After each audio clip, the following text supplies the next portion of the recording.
요한복음 17장은 중보기도입니다. 예수님께서 잡히시던 날 밤에 최후 만찬을 하시고 제자들에게 14장부터 쭉 말씀을 주시는 거지요. 그 말씀을 주시면서 이 17장은 대제사장 되신 예수님께서 마지막 우리 믿는 사람들 또 제자들을 위하여 중보기도하는 내용인데요. 그래서 엄밀하게 따지면 중보기도는 예수님만 하실 수 있습니다. 우리의 중보자 되신 예수께서. 그래서 우리가 뭐 중보기도 한다 할 때 엄밀하게 따지면 쓸 수도 있겠습니다만은 남을 위한 기도가 되겠죠. 이웃을 위한 기도. 그렇게 구체적으로 쓰는 것이 좋고, 중보기도는 지금도 예수님께서 우리를 위하여 중보기도 하신다 하는 것을 알 수가 있고요. 오늘 말씀은 이 중보기도 내용 가운데 기도에 대해서 살펴보는 것이 아니라 그 2절 3절 말씀에 가면은 영생이라는 단어가 나오죠. 영생. 특히 3절 말씀에 가면 영생은 해서 그 뒤에 예수님이 부연 설명을 하시는데, 여러분 영생이 무엇입니까? 영생.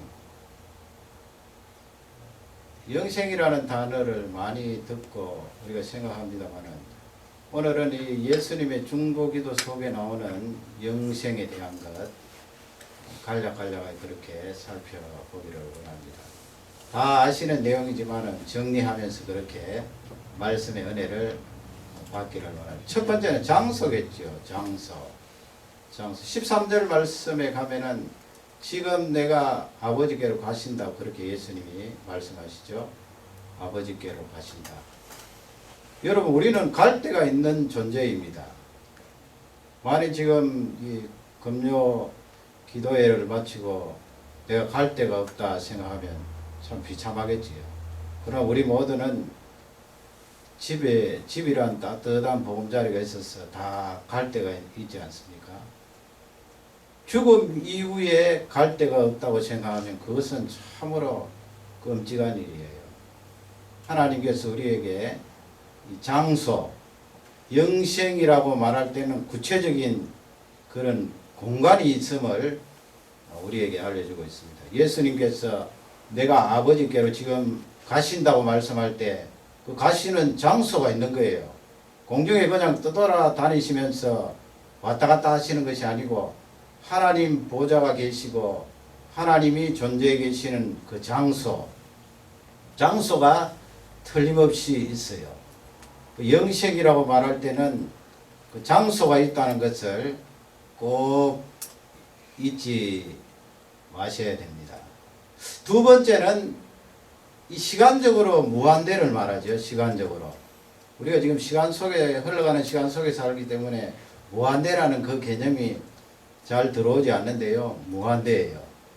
그 내용이 어디에 있는가 하면 5절 말씀이 있죠. 5절 말씀에 가면은 아버지여 창세 전에, 그런 말씀을 하죠. 예수님께서 창세 전에 아버지와 함께, 그런 말씀. 거기 창세 전은 영원 전이거든요. 시간 이전에.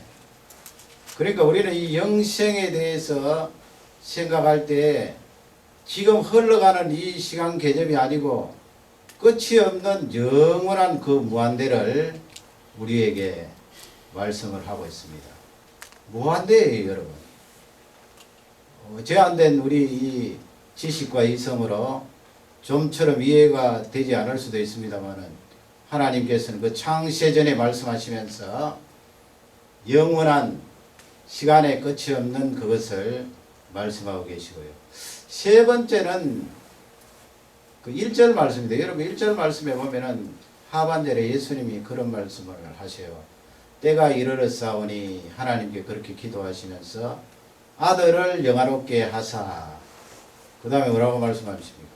아들로 아버지를 영화롭게 하게 하옵시며, 그렇게 기도를 하시지요. 아들을 영화롭게 하사, 그 다음 뒤쪽에 가서는 아버지를 영화롭게 하게 하옵소서. 항상 우리 예수님은 그렇게 딱 순서대로 결국은 하나님 아버지께 영광 돌리는 그런 내용이 쭉 연결된다. 마지막 순간까지 그렇게 예수님께서 말씀을 하시는데 거기서 앞쪽에 나오는 아들을 영화롭게 하사 그 말씀이 뭐예요? 그건 십자가의 죽음을 말씀하시거든요. 십자가의 죽음. 어떻게 하면 예수님께서 늘 이렇게 자신을 앞쪽에 내세우지 않았는데 이 본문에서는 아들을 영화롭게 하사 그렇게 말씀하시고 그 다음에 아들로 아버지를 영화롭게 하옵소서 그렇게 말씀하세요. 그래서 앞쪽에 나오는 아들을 영화롭게 하사 그 말씀은 조금 있으면 십자가 지실 그 십자가의 죽음을 말씀하세요. 십자가의 죽음. 그러면 뒤쪽에 나오는 아버지를 영화롭게 하게 하옵소서 그 말씀은 부활까지 포함하시는 내용이거든요.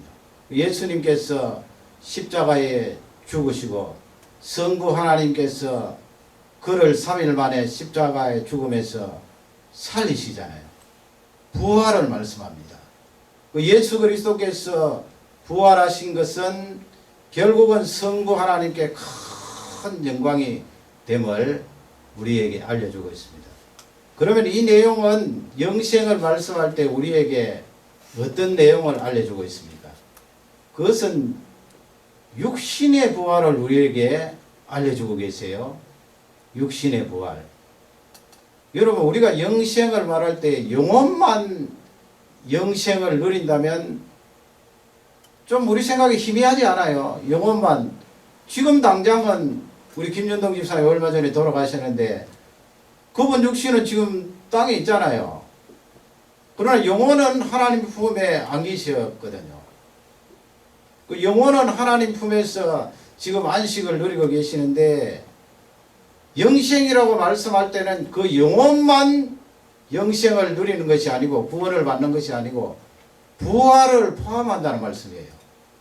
그래서 우리는 내가 영생을 누린다, 영생을 얻었다 말씀할 때는 반드시 이 부활을 같이 포함시켜야 돼요. 부활. 내가 부활하는 것. 그래서 영혼과 육신이 합쳐져서 영원토록 하나님 앞에 행복을 누리는 귀한 그런 장이 바로 영생이 됩니다. 뭐 어떤 학자들은 베드로서에 나와 있는 말씀대로 이 지구를 완전히 하나님께서 녹여버리셔서 제거하신다는 심판하신다는 그런 주장을 하는 학자들도 있습니다만 또 어떤 학자는 근래에 와서는 이 지구를 새롭게 변화시킨다고 그래요. 여러분 지구가 이 노아홍수 이후로 죄가 들어오고 아담하고 죄가 들어오고 노아홍수 이후로 이 생태계가 파괴되어서 그렇지 얼마나 살기가 좋은 데인데요. 하나님께서 만일에 이 지구를 회복시키시고 옛날에 에덴 동산 있었던 것처럼 그렇게 완전하게 만드시면 이 지구는 너무나 살기 좋은 것이에요. 그러면 하나님께서 지금 하나님 보좌에 계신 그 천상과 이 지구가 이런 체제로 만드신다는 거예요. 이런 체제라는 것은 우리의 영혼과 육체가 합쳐져서 부활한 내가 지구에도 올 수 있고 천상에도 갈 수 있고 왔다 갔다 한다는 거예요. 그 뭐 두 가지 이론 가운데 우리가 어느 것을 선택해도 괜찮은 거예요. 그러니 여러분 영생을 누린다는 이 말씀이 얼마나 큰 축복이에요. 지금은 우리가 이 고통스럽고 아프고 질병이 있고 또 짜증이 나고 서운한 마음도 있고 괘씸한 생각도 있고 우리 육신을 가지고 있으면 고통스러운 면도 많이 있잖아요. 그러나 부활한 우리 육신은 영원토록 고통이 없고 짜증이 없고 서운함이 없고 그 양질의 은혜를 받으면서 하나님 앞에 축복된 삶을 살 수가 있는 것입니다. 한번 상상을 해보세요. 그 신령한 육신으로 죄 없는 육신으로 영원토록 복락을 누린다는 귀한 말씀이 되겠습니다. 네 번째 영생이라고 말씀하실 때는 그것은 관계에서 오는 축복이에요. 관계에서. 여러분 천국에 가도 관계가 있지 않아요. 그 말씀이 어디 있나요? 3절에 있지요. 예수님께서 영생은 뭐라고 했습니까? 유일하신 참 하나님과 그의 보내신 자를 그 다음에 뭐라고 했어요? 아는 것이라 그랬잖아요. 아는 것. 믿는 것이다 라고 말씀하실 것 같은데 그 본문에 보면은 아는 것이라 그랬어요. 여러분 아는 것이 어떻게 연생이 돼요? 지금 현재 내가 예수 그리스도를 아는 것, 내가 생명을 얻었기 때문에 예수 그리스도를 아는 것이 바로 영생이다. 그러면 실제 우리가 그렇게 체험했고 또 그것을 익히 알고 있기 때문에 이해가 되는데 영원토록 살 그 영생을 생각하면서 예수 그리스도와 성부 하나님을 아는 것이 영생이라고 말씀할 때는 관계를 말하는 거예요, 여러분. 관계. 우리가 부활해서 영원토록 살 때 그 관계가 계속 지속되는 거예요. 성부 하나님과의 관계, 우리의 구속주이신 예수 그리스도와의 관계, 또 내 옆에 있는 이웃 성도들과의 관계, 그건 뭐 혈통적인 관계 그런 것은 아니에요. 육정의 관계 그런 것도 아니에요. 하나님께서 주신 신령한 그런 관계를 통하여 누리는 축복과 행복이에요. 이 세상에 살 때도 우리가 내 마음에 천국을 누린다, 내 마음에 불편함을 느낀다, 지옥 같다, 뭐 그런 표현을 하는데 관계가 여러분 중요하잖아요. 그 어른과 아이 사이의 관계라도 둘 사이가 삐그덕거리고 서로 다투게 되면은 관계가 참 불편하잖아요. 그리고 둘 사이가 좋으면은 그렇게 행복하고 그렇단 말이에요. 하나님을 아는 것, 예수 그리스도를 아는 것은 차츰차츰 더 관계가 새로워지고 깊어진다는 말씀이에요. 어떤 사람은 그렇게 말을 합니다. 우리가 눈에 볼 수도 없는 그 하나님을 어떻게 믿느냐. 그건 논리적으로 참 모순이 있어요. 만일에 그때 우리가 볼 수 없는 하나님, 절대자라고 말할 때 그 절대자가 우리 눈에 볼 수 있다면 그 존재는 하나님이 아니거든요. 절대자가 어떻게, 그 크신 분이 어떻게 우리 눈에 보여요? 그 크신 분은 우리 눈에 볼 수가 없어요. 단지 뭐 어떤 사람이 간절히 사모하고 예수님 좀 보여주십시오. 하나님 아버지 살아계신 그 증거를 드러내 주십시오. 그렇게 너무 간절히 사모하기 때문에 뭐 꿈으로라든지 그렇게 간접적으로 보여주시는 거지요. 여러분 이 세상에서 직접적으로 본 사람은 아무도 없어요. 그러기에 우리의 절대자요 하나님이시지요. 자꾸 우리 수준에 끌어내려서 하나님을 그 크신 분을 우리 수준으로 끌어내려서 작게 생각하니까 자꾸 내 눈에 보이지도 않는데 하나님을 어떻게 믿어요? 그런 말을 하거든요. 그 어리석은 생각이에요. 여러분 하나님이 얼마나 크신 분이에요. 그분이 그냥 말씀 한마디로 빛이 있으라 하니까 이 태양빛이 아니에요. 태양빛은 거기에 뭐 모래알 하나 정도라고 할까요? 해변가에. 이 우주에 있는 근원적인 빛이 발생했다고요. 하나님이 그냥 빛이 있으라 한 말씀 하시는데 얼마나 크신 분이에요. 그래서 출애굽기에 보면은 모세가 하나님을 보잖아요. 그런데 그것도 진짜 보는 거 아니에요. 진짜 보는 거 아니란 말씀은 하나님께서 하나님을 우리 육신의 눈 가지고 정말 봐버리면 죽거든요. 그 자리에. 그렇기 때문에 하나님께서 바위 갈라진 그 속에 모세를 집어넣고 손으로 덮어버리고 하나님이 샥 지나가실 때 그 후광을 그냥 스쳐서 스친 거죠. 스친 거. 바위 속에 그냥 집어넣고 꾹 눌러놓고 하나님이 후광이 싹 지나가시는데 느낌으로 스친 것이지 육안으로 딱 봤다는 모세도 죽는 거거든요. 그 크신 하나님을 우리가 어떻게 배울 수가 있나? 못 배요. 우리 눈으로 실제적으로 존재하는 그것을 배울 수 있다면 절대자가 아니에요. 전능자가 아니에요. 우리하고 피조물과 같은 수준으로 우리는 늘 생각하고 하나님을 축소해서 그런 것입니다. 그러면 예수님께서 영생은 하나님을 아는 것, 그의 보내신 자 예수 그리스도를 아는 것이라고 그랬잖아요. 여러분 그러면 우리가 부활해서 영혼과 육신이 합쳐져서 그 하나님 보좌 앞에 나아가고 성부 하나님, 성자 예수 그리스도를 알게 되잖아요. 거기 안다는 것은 이 세상에서 가장 깊은 체험을 말해요. 깊은 체험. 부부간에 아는 그 체험을 말할까요? 이 세상에서 표현할 수 없는 가장 깊은, 그러니 그 절대자신 하나님을 체험하는 거예요. 부활한 우리의 육신과 영혼이.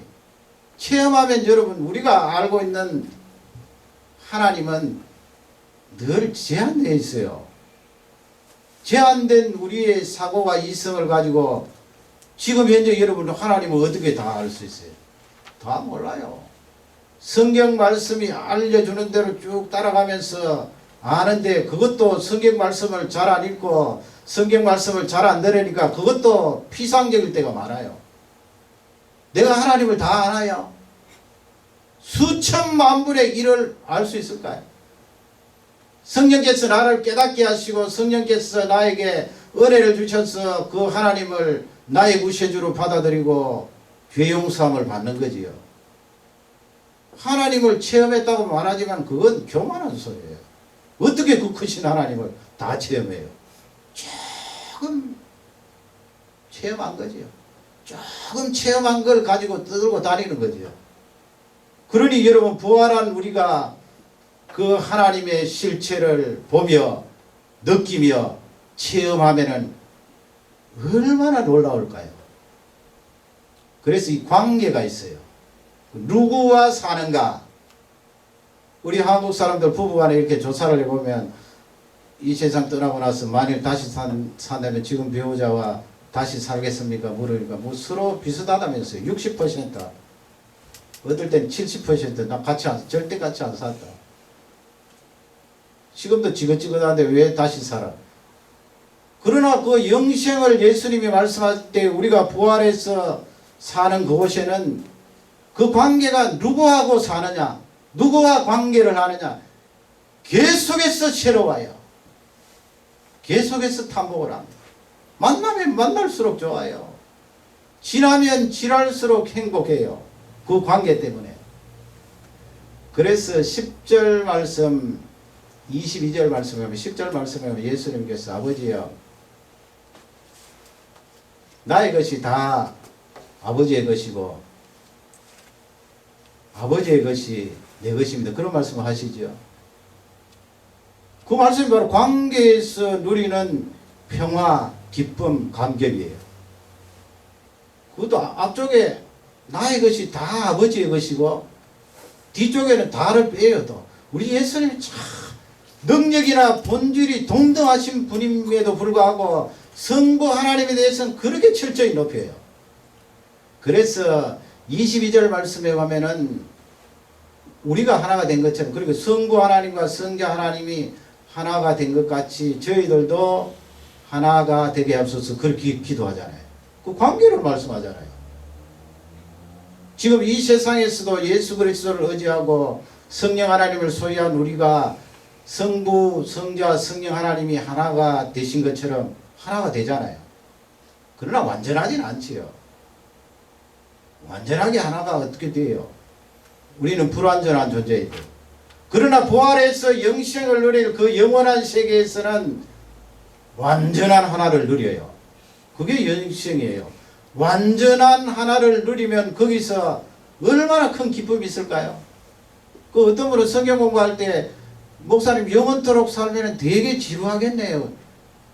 어디 영생이 그렇게 했어요. 만나면 만날수록 새롭고 만나면 만날수록 깊어지고 만나면 만날수록 좋고, 그 관계에서 오는 축복이에요. 관계에서 오는 평화예요.